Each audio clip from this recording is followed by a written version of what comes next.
अस्सलाम वालेकुम everyone, welcome to my YouTube channel. कैसे हैं आप सब? आज मैं आपके साथ शेयर करने लगी हूँ मटन स्टू की बहुत मज़ेदार रेसिपी। तो चलें आएँ फिर रेसिपी स्टार्ट करते हैं। इसके लिए सबसे पहले हम एक पॉट में ऑयल लेंगे हाफ़ कप, उसमें ऐड करेंगे जिंजर गार्लिक पेस्ट, उसको सौते करना स्टार्ट करेंगे। जैसे ही उसमें से अच्छी सी खुशबू आना शुरू हो जाएगी लहसुन अदरक की, तो फिर हम उसमें सारे अपने गरम मसाले डालेंगे जिसके अंदर साबुत लाल मिर्च, तेज पत्ता, ज़ीरा, साबुत धनिया, काली मिर्च, लौंग, दालचीनी और 2 साबुत बड़ी इलायची। इन सब गरम मसालों को डाल के जो है हम अच्छे से सौते करेंगे।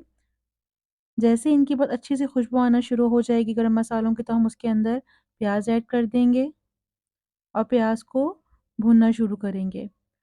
हमें प्याज़ को इतना भूनना है कि इसका कलर जो है ट्रांसपेरेंट हो जाए। फिर हम इसके अंदर मटन ऐड कर देंगे, 3 पाव 750 ग्राम, और इन सब चीज़ों को अच्छे से मिक्स कर लेंगे। फिर हम इसके अंदर हल्दी ऐड कर देंगे, पिसा धनिया और नमक। ये तीनों स्पाइस ऐड करके इसको अच्छे से मिला लेंगे।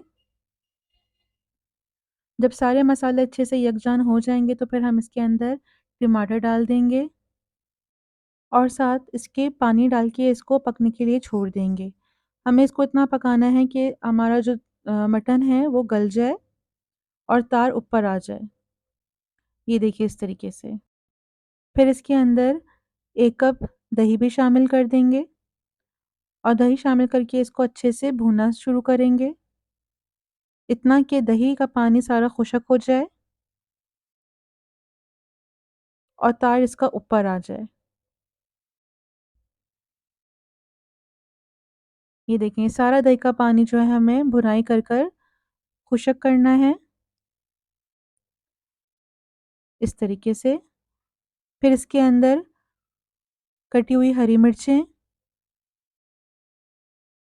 और धनिया वो डाल के इसको थोड़ी देर के लिए दम पे छोड़ देंगे और उसको फिर डिश में सर्व करेंगे।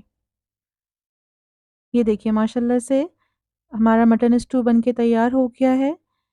इस रेसिपी को आप ज़रूर ट्राई कीजिएगा, ये बहुत मज़े की रेसिपी बन के तैयार होती है। जो मटन लवर्स हैं तो उनको तो ये बहुत ही पसंद आती है। रेसिपी आपको अच्छी लगी हो तो अपना फीडबैक ज़रूर दीजिएगा और अपने फ्रेंड्स और फैमिली के साथ भी शेयर कीजिएगा और चैनल को सब्सक्राइब करना नहीं भूलिएगा। इंशाल्लाह मिलते हैं फिर एक नई रेसिपी के साथ।